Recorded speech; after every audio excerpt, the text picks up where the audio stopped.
মানুষটা তো নিশ্চয় চিনছেন, তো এই যে আমার চাচা মন্ডলের নগর ভিডিও করে। তো চাচা আপনার নাম কি? আমার নাম হচ্ছে ইলামবাড়ি মণ্ডল। ইরামবাড়ি মন্ডল। ইলামবাড়ি মণ্ডল। ও, তো চাচার অ্যাক্টিং তো খুব ভালো লাগে আমার কাছে, বুঝছেন? কত অবশ্যই সুন্দর। ভালোর জন্যই আমি মনে করুন অ্যাক্টিংটা করছি। যে কথা আমার কথাটা কিছু বলে যায় যে এই ভিডিও ইয়াতে আসা একমাত্রই হচ্ছে, দেখুন আমার বয়স হয়ে গেছে, আমি অন্য কাজ করতে পারি না। হ্যাঁ, যে আমি মিস্ত্রি কাজ করব, কি বোঝা ভারী কাজ করব, কি এসবগুলো করতে পারি না। তাই আমি ভিডিও মারফতে এসে আমার একটু সুবিধা হয় এবং আপনাদের কাছে একটুকু আমরা সম্মান পাই, এইটুকুই আমার বলা। তো চাচা খুব সুন্দর কথা কইছে। কিন্তু চাচা, আপনার কি এই অ্যাক্টিং করা কি ছোটকালে থেকে তার মানে একটা ই নাকি, হ্যাবিট নাকি? না, আমার ছোটোবেলা থেকে না।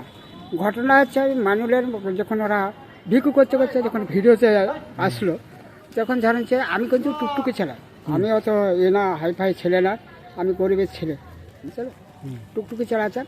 ওদের সঙ্গে ধরেন যে যাওয়া আসা করতে করতে এইবার মনে করেন ওই ভিডিও ইয়াতে নেমে গেলাম। এর জন্য অ্যাক্টিংটা বেশ আল্লাহর আশীর্বাদে আপনাদের দোয়াতে আমি অনেক কিছু আরও ওপরে উঠবো, এই চেষ্টাটাই আমরা ধরে আছি। তো চাচার অ্যাক্টিং কি রকম লাগে কমেন্টের মাধ্যমে আপনারা জানাবেন।